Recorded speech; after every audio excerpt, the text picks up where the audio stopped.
Actually learned about store envy kind of backwards. I saw that it has a store in the Crocker Galleria, and I thought it was only a local store, and then I learned it's really awesome kind of whole online marketplace.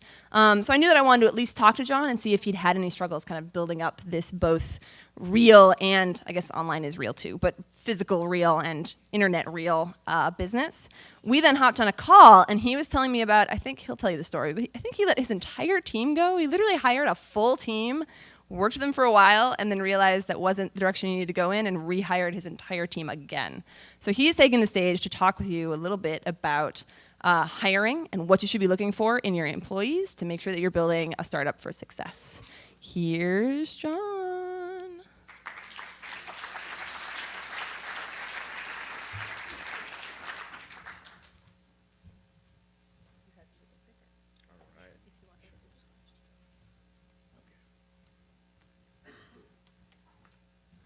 Hello.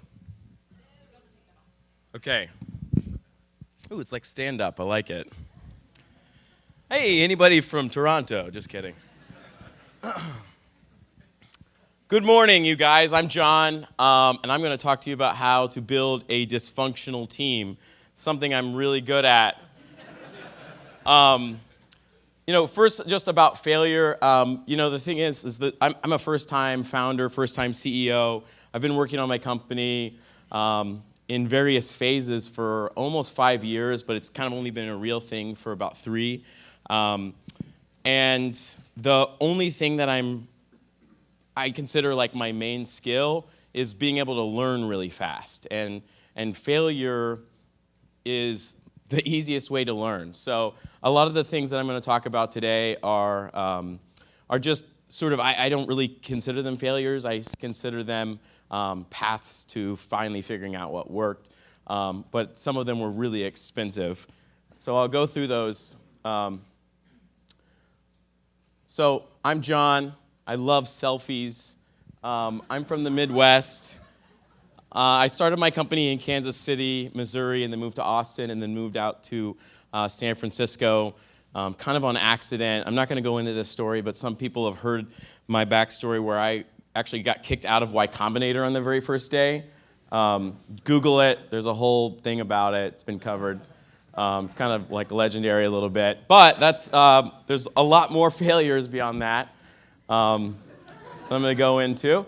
So what I do is I have a sort of an e-commerce retail platform for creative businesses, and kind of what makes it unique is you can shop from about 60,000 independent brands all in one place, but we actually give all these people their own online store, and it looks like their own website, and then anything that they put into their store is available kind of on the marketplace, so it's kind of the best of both worlds of your own website and a marketplace, so you can actually get customers instead of having to be an online marketing expert.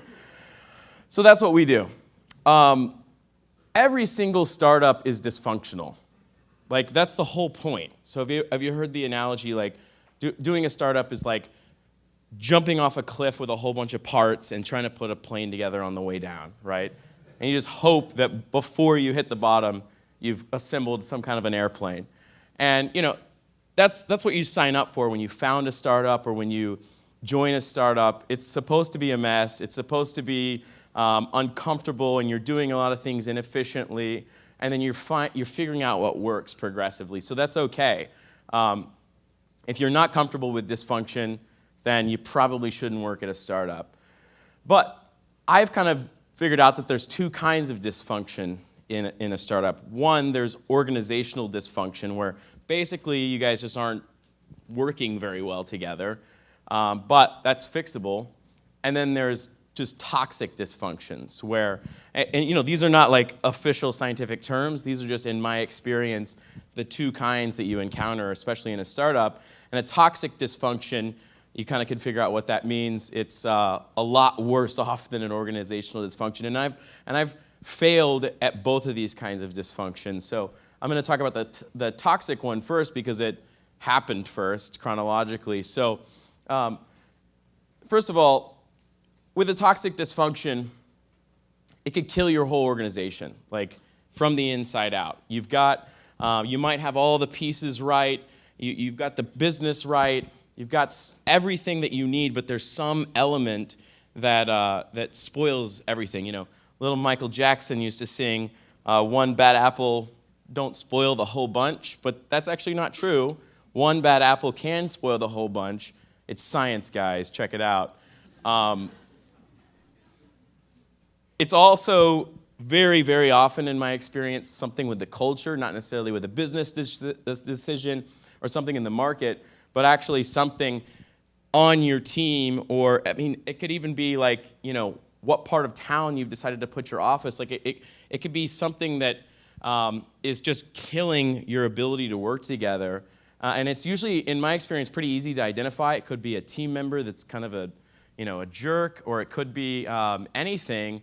But it's really hard to solve because, like, he's like your most talented employee, he's your best engineer, but he's a total ass, and everyone hates working with him. And then you're like stuck because, like, he's your only engineer or something, and you need his help, but you also hate life, and so does your entire company. So there's often, in my experience with toxic dysfunctions, almost no way to solve it. It's like a poisoned limb. It's gangrenous, and it's like creeping up, and it's going to move to your heart soon and kill you. And so you just have to lob it off. So here's what happened with me. I moved to San Francisco with no team. I had a product that I built that I showed you, and investors got excited about it. I raised VC and all that stuff, and then I had to hire a team. Well, knowing nothing about team building, knowing nothing about recruiting, but I had built a platform for designers. I was like, I'm going to go find the best designers possible to work with me on this. And I did it. Like, they were these name brand guys that I'd sort of followed on Twitter and other social networks for a while and really admired their work. And I was able to recruit them to come work with me, and it sucked.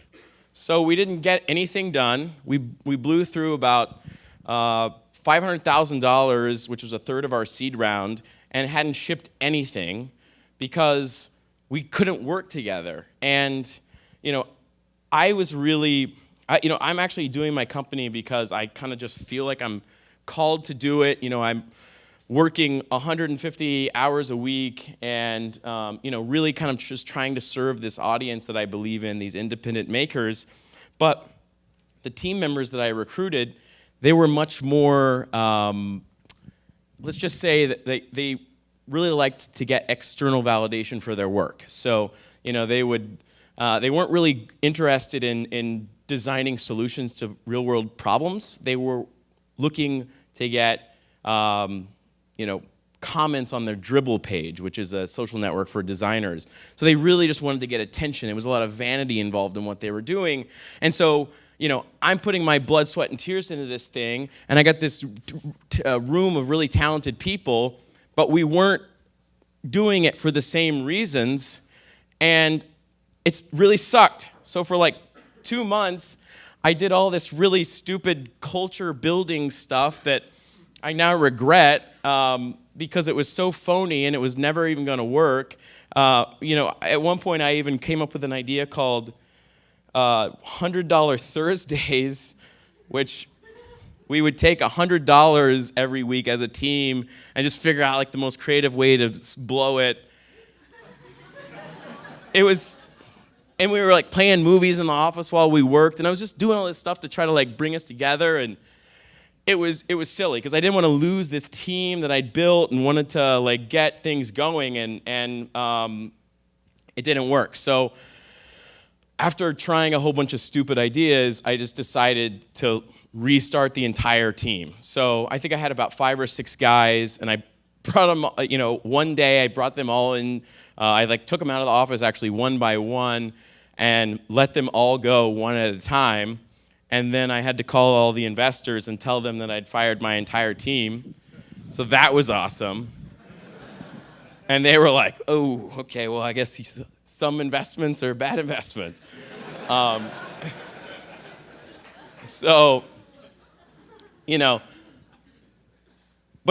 it ended up working out because I learned a lot. It was a very expensive sort of mistake, not only because I spent $500,000 in investor money that I had planned to use for other stuff, but I also spent months and months of my time recruiting these brilliant, talented designers. And by the way, these are very wonderful people, and I think the world of them and their talents. They're going to go on to do great things, so I don't want to throw them under the bus.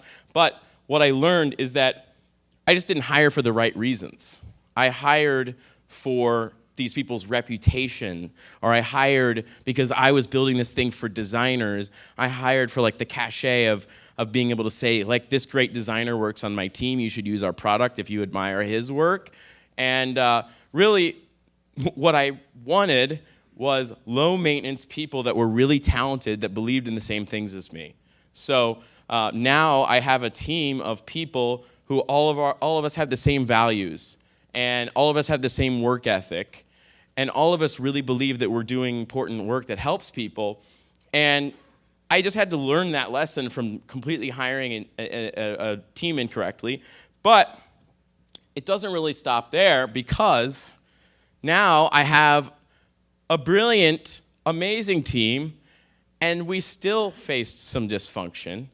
And I had to go through months of banging my head on a wall to figure out how to make that a well-functioning organization. So first of all, an organizational dysfunction is just you guys aren't working well together. You guys you've got all the right parts, everything makes sense, but it's just not coming together, and you probably don't know why.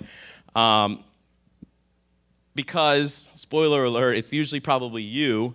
But the good news is it's solvable. It's just you're working incorrectly. So here's what was going on with us. I hired a great team. I think there was about 12 or 15 of us.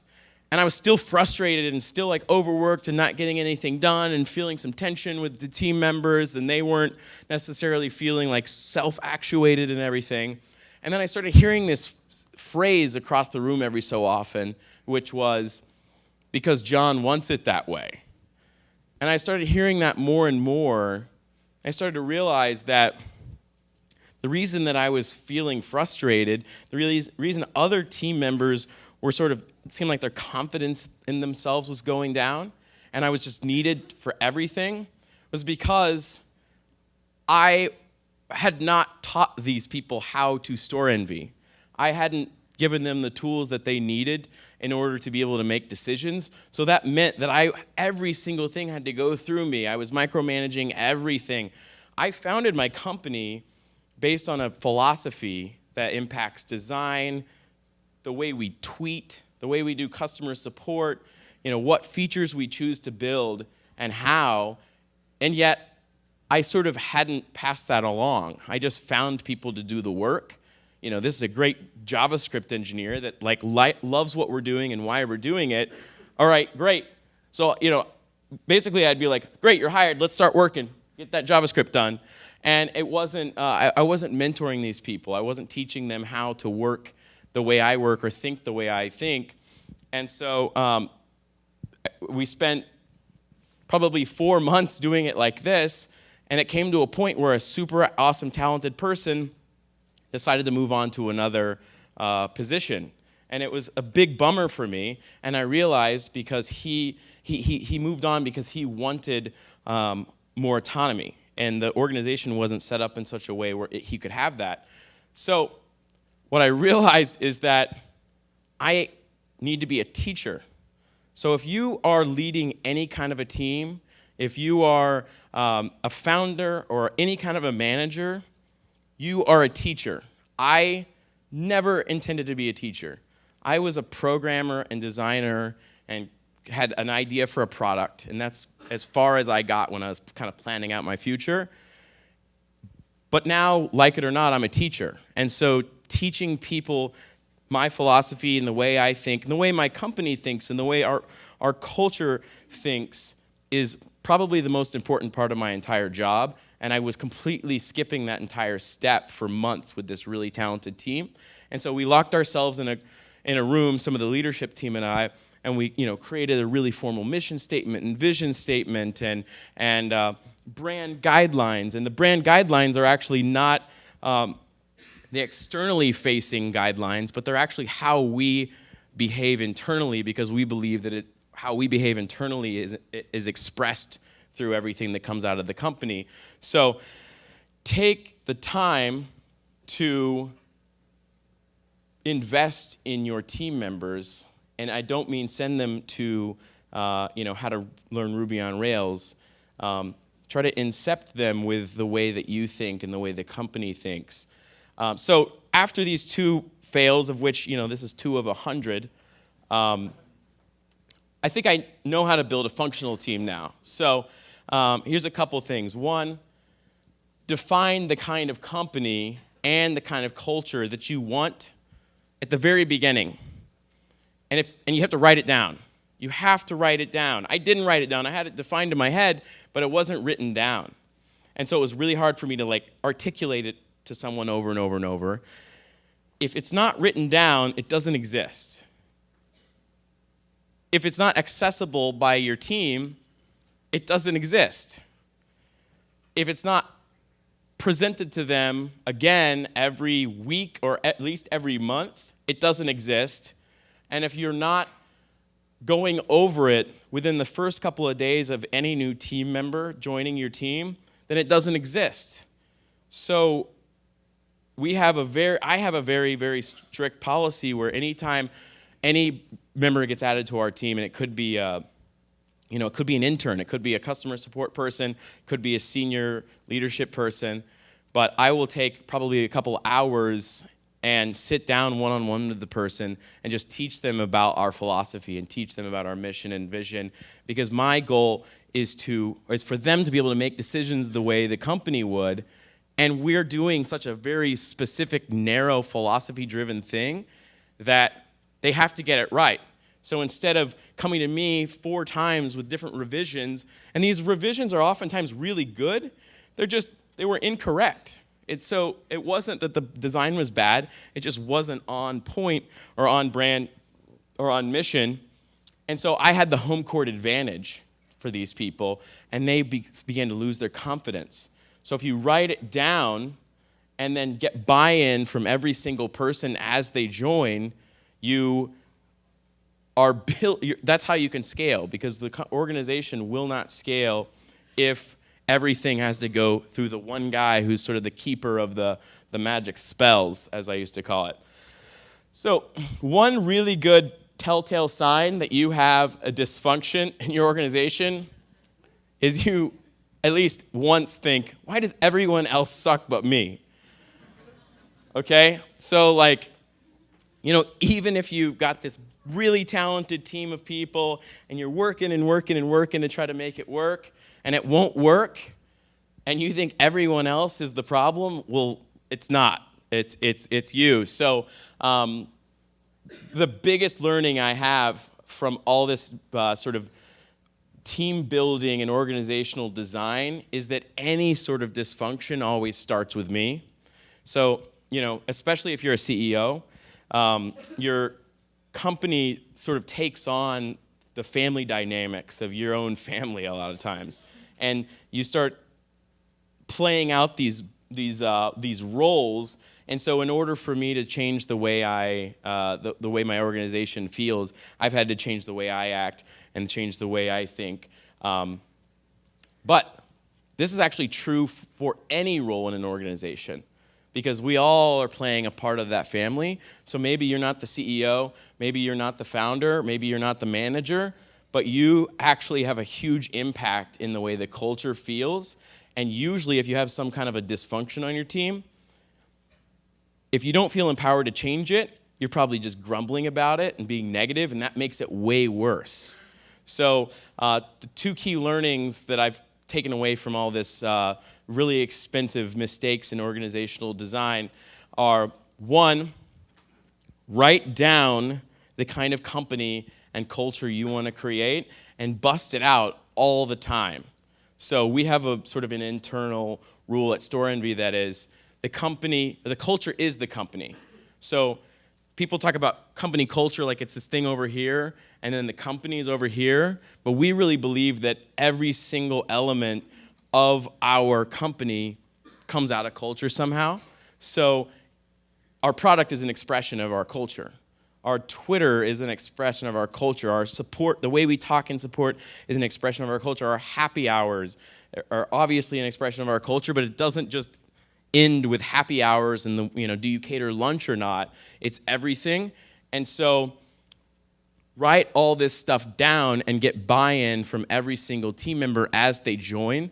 And so what that does is it creates this document of sorts that is essentially the bad guy when someone's out of alignment with the culture. So it's not you, the stuffy CEO or manager or whatever, going, you're not a good fit around here. But instead you can go, well, here's sort of our guidelines for the way our culture is set up, and you're acting this other way, and it's not in alignment with that. So it's not that you're judging them, it's that the whole company has agreed to sort of adhere to this set of rules, and this person is, it's more of an objective analysis that way. And then the other learning is, if something's dysfunctional, it's probably you. So work on that. And we have a rule at Store Envy is that don't complain unless you're going to do something about it. So sometimes that could be just go to the engineer who can fix it. But it's really sucky to say our search doesn't work. Like, I hate it when our search doesn't work. Our search doesn't work, and you're listening to that all the time. Other team members complaining about it. Shut up or go do something about it. That's basically the rule that we have, because it just breeds negativity. And if you're not going to do something about it, no one is. If you're just a member of a team and you think something sucks, well, I could tell you that your boss probably knows it sucks and has no idea how to fix it, because I've been there. Like, for months, we had these dysfunctions, and I was really aware of it, and so was everyone else, and I just didn't know how to fix it. But if I'd have had 2 or 3 team members come to me and say, okay, this has been bad, but we really want to fix this together, I'd have been like, oh, thank God, like, help. Someone to help me, and we can do this together. So please, please, please feel empowered to take this on. And again, the number one skill in startups is the ability to learn really, really fast. I don't think about any of this as failures. Just someone said to me one time that VCs are in the business of student loans. So I wholeheartedly believe that. Learn as fast as you can, and hopefully this was helpful. Thank you. Can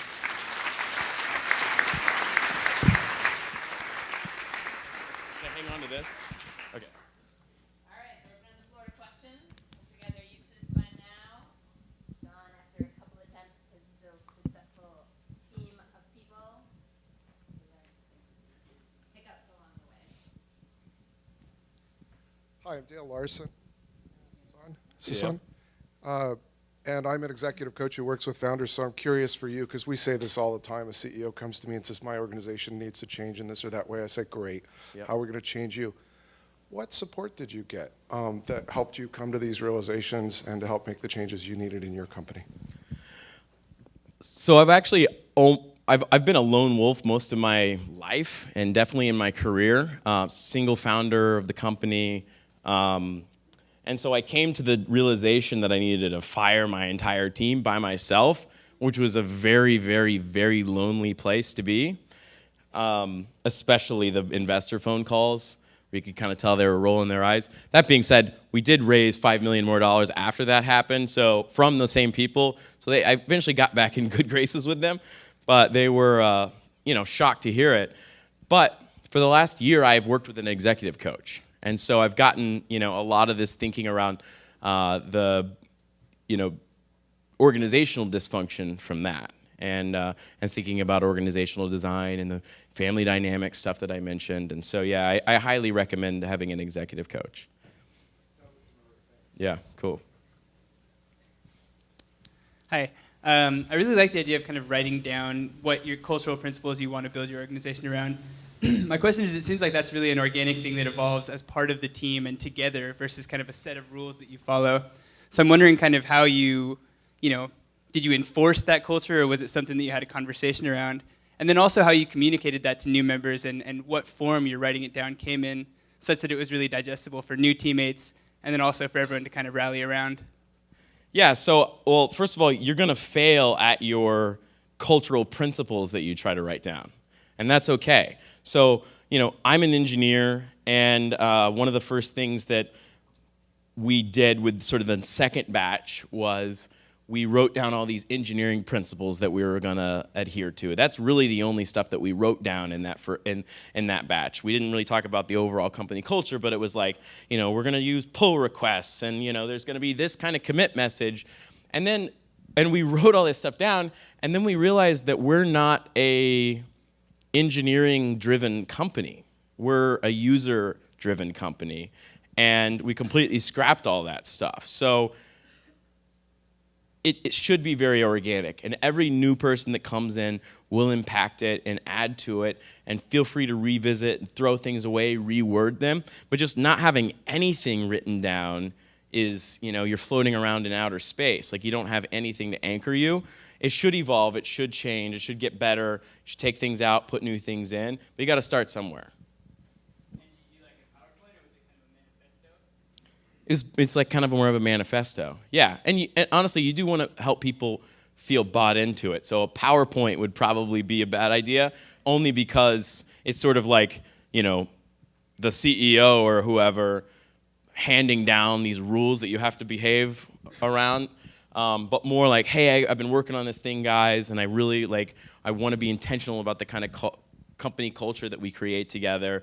And so here's what I'm thinking. And I actually sat down one by one when we first did this with each person that was sort of a stakeholder, if you will, and got their input on it.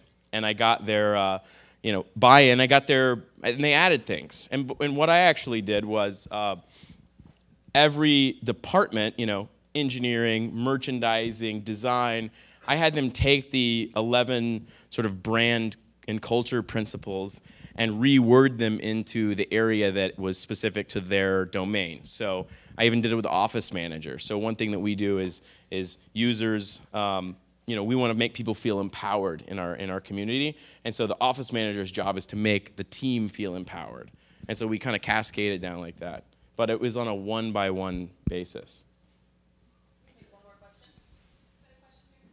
Yes. So one of the team dysfunctions I've personally experienced is when you bring someone into a very early stage startup who's perhaps spent some time in mainstream business world and just trying to get them kind of calibrated their thinking. I had kind of a disastrous thing, and I was unable to solve that. And I'm just wondering if you've experienced that and how you were able to get this person basically on board and to be coming from the right mind space. The truth is like this is one of those things where you just have to try it and maybe fail at it and maybe get lucky. I have a member of my team. I hired two people that have almost the exact same profile, worked for public companies, high up in their organization, and they both said they were really hungry to get back on the ground and build something. And one of them was an executor, and one of them was still sort of up here just wanting to think about ideas. And I had to run the experiment and see, so giving people a period of time, I think probably a good thing for a manager, especially in a startup, is to just in the back of your mind think, I'm going to give this person 90 days and then just reevaluate. And 90 days on somebody who you believe in but aren't sure about is not that much. And startups, they say hire slow, fire fast. Cut it off. As soon as you start worrying about it, then it's too late, basically. But yeah, I don't think that there's a strategy. I think you just have to try it, and if it doesn't work, move on. All right, cool. Thanks, guys. Thank you, John. The water in your badge.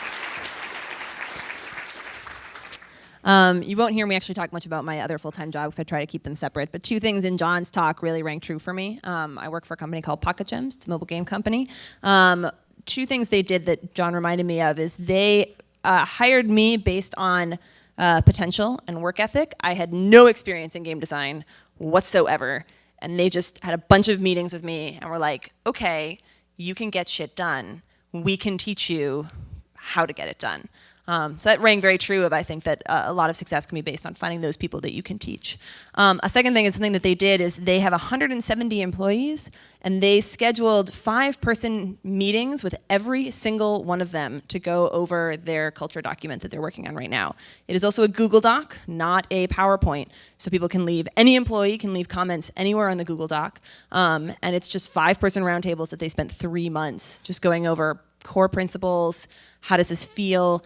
Would you want to stand behind this? And they also recognized that some of the culture points they put in there were not things they were doing, they were things they were attaining to. And they recognized that very publicly with all of the employees. Like, hey, we know we're not getting this one right yet. It's what we're striving to do. So those are some kind of cool takeaways that I took from John's talk.